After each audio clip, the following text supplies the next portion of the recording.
Salut, c'est Chris. Vidéo journal de bord du 24 mai. D'accord. Donc du coup, ouais, les exercices Qigong et physique, je les continue. Notamment le Qigong, pas mal. Exercice physique aussi, mais Qigong surtout. Pourquoi je te dis ça?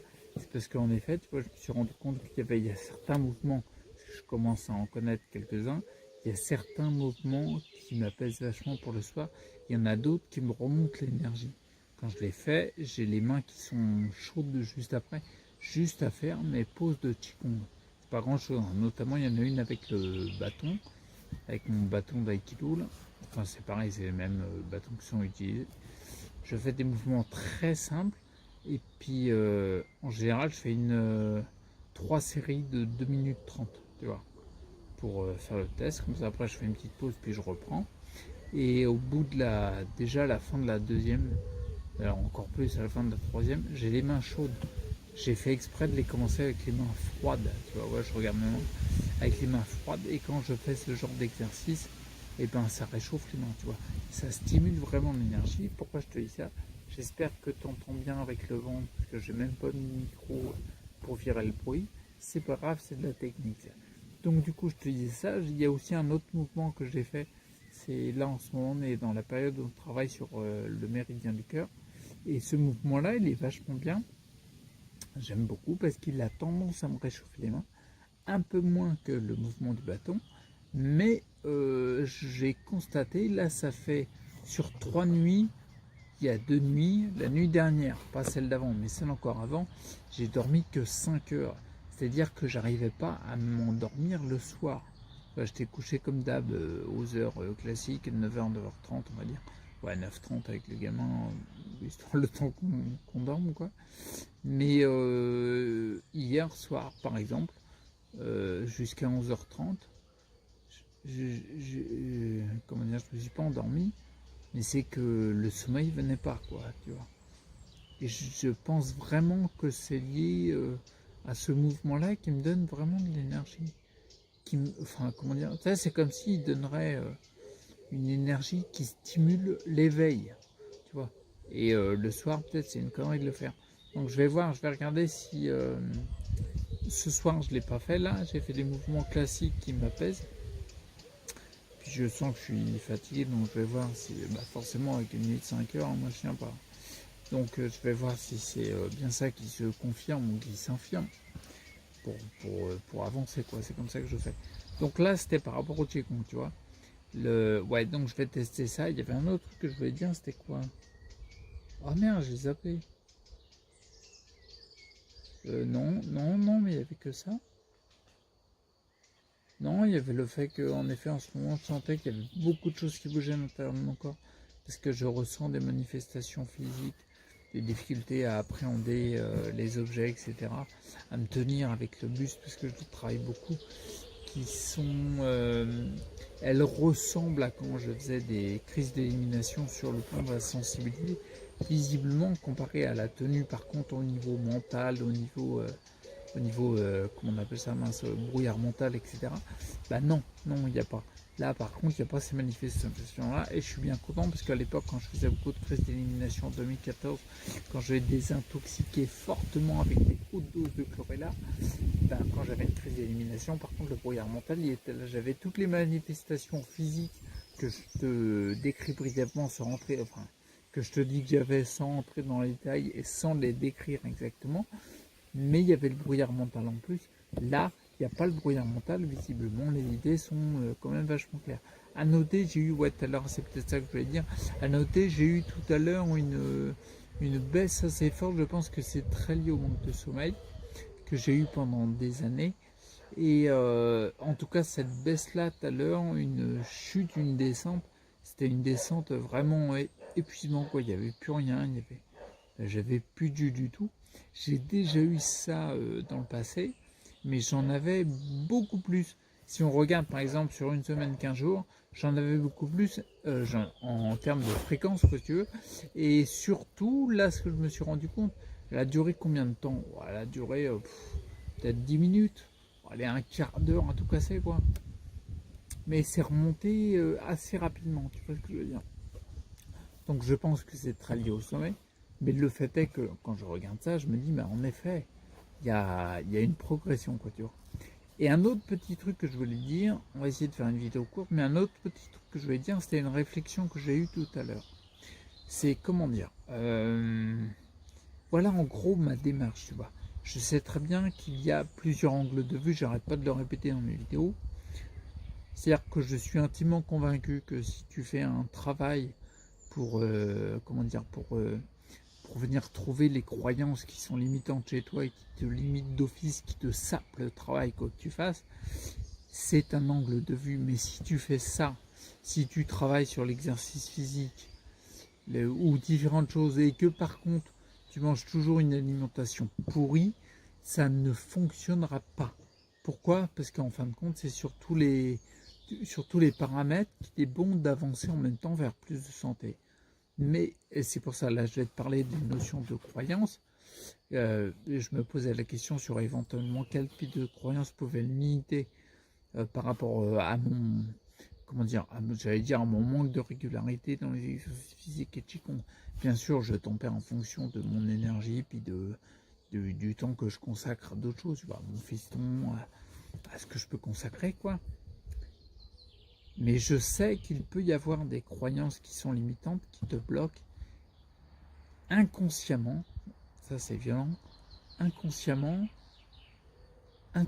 ça te sape quoi que tu fasses. Et là, quand je réfléchissais à ça, je me suis dit, donc ouais, pour revenir par rapport à ce que je disais, bien sûr, il y a plusieurs angles de vue, comme je t'ai dit, alimentation physique et tout, etc.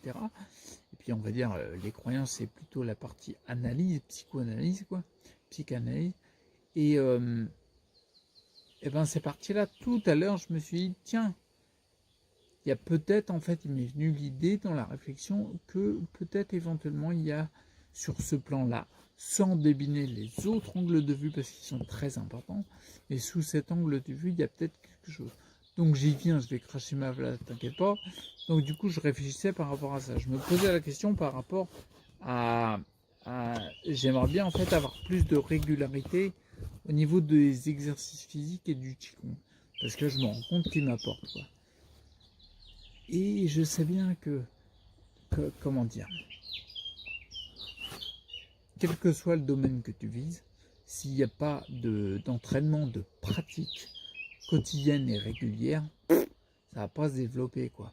Si tu as envie de muscler un muscle, mais que, muscler un muscle, il y a pour ça le mec, mais que en fin de compte, t'es pas régulier, c'est la régularité qui paiera.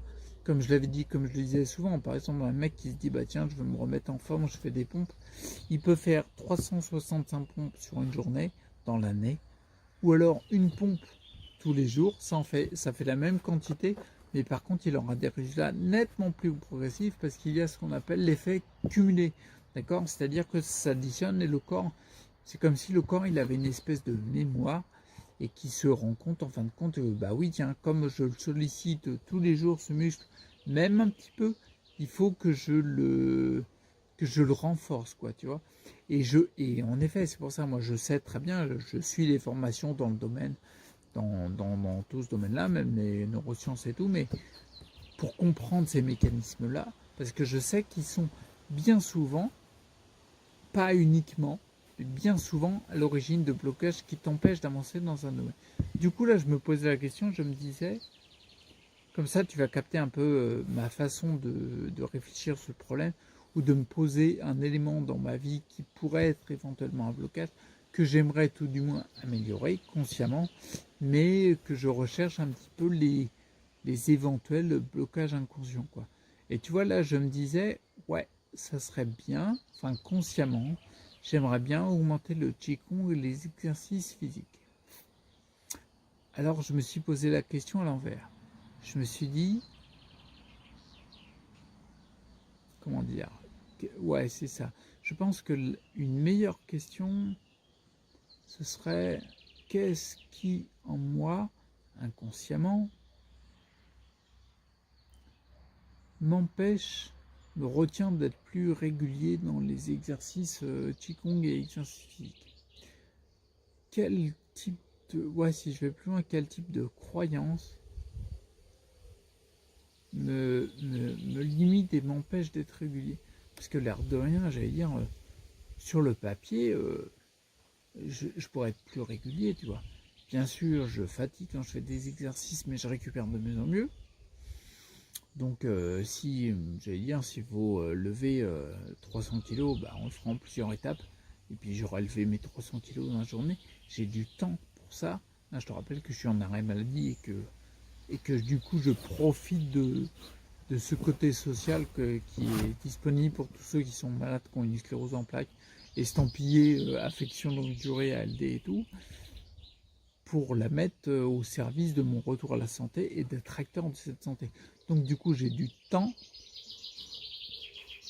j'ai les outils, puis les outils sont pas compliqués. Hein. Il y a même un moment, je me suis dit ça, je me suis dit, attends, j'ai une machine de muscu, j'ai un truc que mon neveu, il a fait, il a construit pour moi, avec des barres dans la salle pour pouvoir bouger, pour pouvoir me mettre debout, etc. Je le fais, mais je pourrais en faire plus. Il y a un lit avec un lit superposé dans lequel je peux trouver des positions pour faire des exercices physiques, que ce soit les jambes à hauteur de ce que je peux faire, ou les bras, tout ce que tu veux. Je me disais, mince, j'ai les outils, et pourtant j'ai été plus régulier pendant une période. Pardon. Tu peux regarder les vidéos, je ne sais plus quand ça date, mais ça doit être, ça doit être début d'année 2018. Ouais, plutôt mai-juin, donc l'année est bien entamée quand même. Mais là, tu me vois, il y avait des exercices physiques que je faisais. Je faisais de la barre de traction, je faisais de la barre de traction avec la machine de muscu. J'étais pas en train de lever mon corps avec une barre fixe. Il y avait même des périodes où je poussais j'ai ce qu'on appelle une presse à cuisse, un plateau, un siège, puis un plateau en face de toi sur lequel tu mets tes pieds, et puis tu pousses pour travailler les quadriceps. Là maintenant je les travaille plus en faisant l'équivalent des squats et en me mettant debout parce que je pense que c'est plus judicieux. Mais j'ai les outils nécessaires. Je me disais, pourquoi tu n'es pas plus régulier? Pourquoi tu ne te dis pas, bon bah allez, c'est peut-être ce qui me manque, un programme, un plan d'action en fait. Mais c'est important je pense que c'est une bonne chose que de comprendre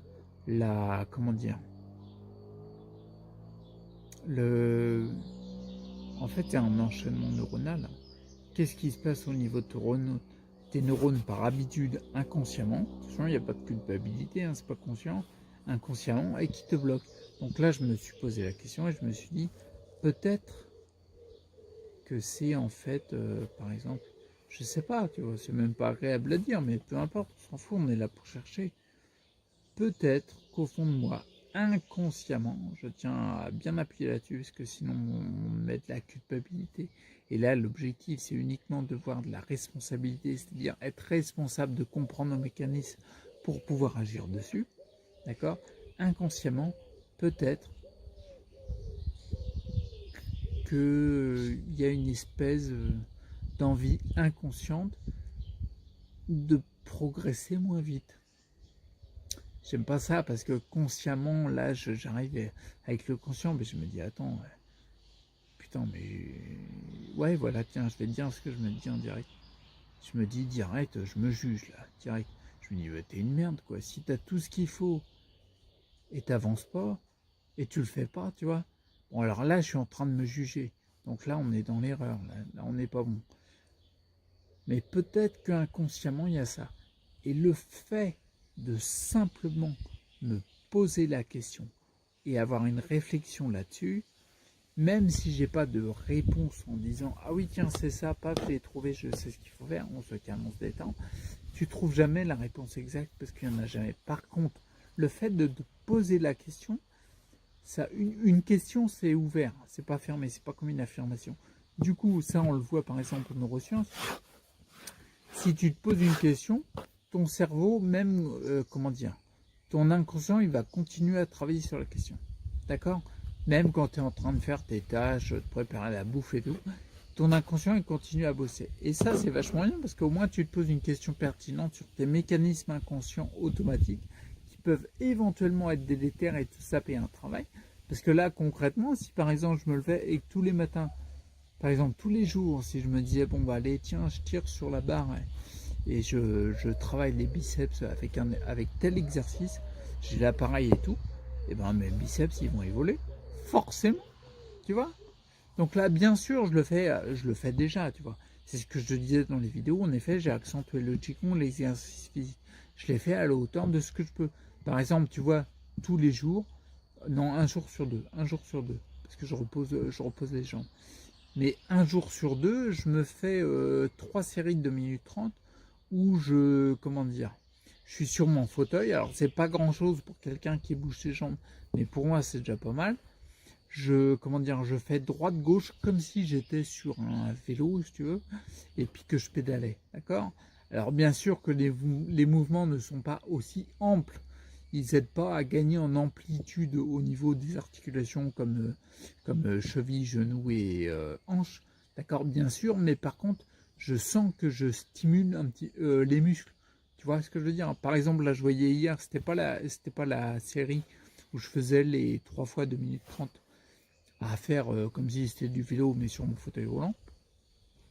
C'était les jours j'alterne en me disant bah tiens, je fais un peu de travail de quadriceps, c'est-à-dire que je suis devant mes barres, je me ramène avec mon fauteuil roulant et puis en fait je fais bah là c'est pareil, je vise les voilà. Par contre je fais 3 fois 1 minute 30 je crois. Bon, je vais faire en gros, on va compter en nombre de séries, je vais faire 15 levées, tu vois, position assise, levée. Je vais faire 15 levées et j'appuie de plus en plus sur les jambes pour qu'elles soient stimulées. Et là, en effet, je me rendais compte, je me dis, bon oui, il y a de l'amélioration parce que je sens plus de présence dans mes jambes. J'utilisais encore les bras là, mais je pense que je t'avais parlé de 60% d'utilisation des muscles des jambes pour me lever. Là, je pense qu'on était plus haut.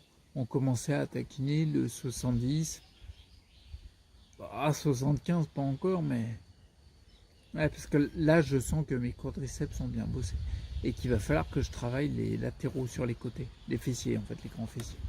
Mais parce qu'en effet, il faut que j'ai de la stabilité. Ça gigote encore. On est d'accord, hein. Mais bien là le soir, tu vois, là, je suis appuyé sur ma table de jardin, j'ai les coudes dessus parce que sinon, en effet, j'arrête pas de gigoter comme ça, quoi. Eh ouais, j'aime bien le zouk, ça zouk un petit peu, quoi, tu vois. Ah, c'est le jeu, c'est le jeu. Mais donc, du coup, je me dis ça. Alors, bien sûr, je ne m'auto-flagelle pas parce que là, c'est une autre démarche qui est aussi qui sape un petit peu le travail qu'on fait. Je m'auto-flagelle pas parce que bien sûr que mon travail, tout ce que je fais déjà, ça a déjà des résultats. On est d'accord. L'objectif, c'est uniquement ma réflexion, elle est uniquement là, pas d'autoflagellation, donc pas de culpabilisation, on rentre dans le même domaine, et juste uniquement pour se dire, bah tiens, comment je peux être plus efficace? Parce que si tu es plus efficace, tu as plus de résultats. On est d'accord? C'est uniquement ça. Et des fois, parfois, en levant juste un levier comme ça, en ayant posé la question sur l'éventualité d'une problématique inconsciente qui t'amène à un résultat plus délétère, et ben tu peux derrière faire plus d'exercices physiques uniquement parce que tu as levé ça. Et c'est plus une contrainte. Tu n'es plus en train de te dire ah non, il faut que je fasse des exercices. Non. Comme c'est inconscient, ça passe tout seul et tu fais plus d'exercices plus facilement. D'accord? Pour revenir à ce que je disais tout à l'heure, puis je vais arrêter la vidéo. Je pense en effet, là, tu vois, je réfléchis à haute voix, mais en effet, je pense que pour moi, là, en ce moment, ce serait peut-être bon de, comment dire, de commencer à mettre en place, ça prendra le temps que ça prendra, mais mettre une programmation en fait. Ouais, c'est ça. Le but du jeu, c'est qu'il faut que je me fasse un programme. Ça sera plus carré, un plan d'action en fait. C'est-à-dire marqué dans le concret, bah tiens, le lundi c'est ça, le mercredi ça, le vendredi ça. Sans m'auto-flageller quand je loupe, sans me juger à fond si je loupe une série, que je suis trop fatigué et tout. D'accord? Mais je pense que j'arrive à la période où maintenant je peux commencer à mettre en place un plan d'action. Avant, c'était pas possible. Parce que, encore maintenant, mais un peu moins, il faut que je le fasse au jour le jour. C'est-à-dire, tu te lèves le matin, tu dis bon, comment t'es, tu prends la température, et puis tu vas. J'ai pas de thermomètre, hein, c'est une expression. Mais le but du jeu, c'est de se dire bon, bah là, je suis bien, je vais le faire. Tu vois, je suis pas bien, je le fais pas. Là, maintenant, je pense que je peux commencer à entamer tranquillement. Ouais, je pense que c'est la prochaine ligne. Tu vois, ce genre de réflexion. On va se dire, oh, ouais, l'autre, il se prend la tête et tout. Mais c'est vachement important parce que ça te donne, comment dire, ça donne les prochaines étapes. Tu dis, ah oui, tiens, ouais, le bouquin de ta vie, bah, en fait, tu es en train d'écrire les quelques pages prochaines, quoi. On n'est pas en train de dire, tu écrit les 12 chapitres à venir, hein, parce qu'on va se réserver une petite surprise que la vie nous réserve, tu vois. Mais tu es en train d'écrire un peu de la suite. Et du coup, ça te rassure parce que quand tu as les 2-3 pages qui viennent, tu sais où tu vas aller. C'est facile de mettre des actions en place, quoi. Tu vois le truc? C'est hyper important à mon avis. Donc je vais faire ça, ouais. Ouais, je vais faire ça. Je pense que la prochaine étape, ça va peut-être pas forcément être simple parce que même si j'ai réfléchi à haute voix et que je te disais l'éventualité, éventuellement le truc qui me venait à l'esprit sur le blocage inconscient peut-être, ou l'élément qui est un peu plus freinant, il bloque pas complètement parce que je fais des exercices, tu vois. Peut-être que c'est ça. Je vais raisonner encore un peu dessus. De toute façon, ma raison elle tourne toujours. Donc, mon mental il arrête jamais. Donc, des fois, je lui demande un peu de se calmer, quoi. Donc, bon, bref, n'empêche que sur les résultats, les exercices, le qigong, tout ce que je fais, dans le concret, je le vois qu'il y a des résultats. Je vais essayer de l'inclure, ça, dans les vidéos. Tu vois, comment dire, un marqueur qui va te donner des mesures spécifiques. Je sais pas moi, mon poids, tiens, c'est une bonne idée, ça. Mon poids, mes tours de jambes, de bras, de trucs comme ça. Ça, j'avais déjà commencé à le prendre. Je l'avais fait il y a combien de temps? Je l'avais fait il y a plusieurs mois, il y a longtemps. J'avais pris mes tours de mollet. Je vais te dire que mes tours de mollet. D'accord? Il y a plusieurs mois, le gauche, il était à 25 cm. C'est pas beaucoup. Et le droit, il était à 26. D'accord? Là, je l'ai pris, je crois, il y a à peu près un mois. Le gauche, il est à 28 et le droit, il est à 29. Là, c'est-à-dire, j'ai pris 4 cm. C'est ça? Non, 3 cm pour la flèche. Oh la flèche. Ouais, t'es marrant toi, j'essaie de gonfler le truc pour me motiver quoi. 3 cm c'est déjà pas mal. Pour un mec qui marche pas, 3 cm de gain de mollet, je me dis que c'est bien. Surtout qu'il n'y a pas eu d'assiduité, tu vois, de côté, comme je le disais tout à l'heure, de régularité. Vraiment très propre sur le travail des mollets. Et ça a construit quand même. L'air de rien, je pense que les protéines que je prends le matin, enfin le midi dans ma crème body, ça y est pas pour rien. Tu vois, parce que si tu veux construire du muscle, il y a un moment, il faut des protéines. Bon, tu vois bien que je m'avance et que je dirige mon doigt, enfin ma main, grosso merdo vers le bouton stop. Donc du coup, je te laisse là parce que la vidéo va faire 40 minutes. Putain, je recommence à faire des vidéos de 20 minutes, 25 minutes. Et puis j'arrête là. Allez, prends soin de toi, reste acteur pour ta santé, puis je te dis bientôt. Ciao.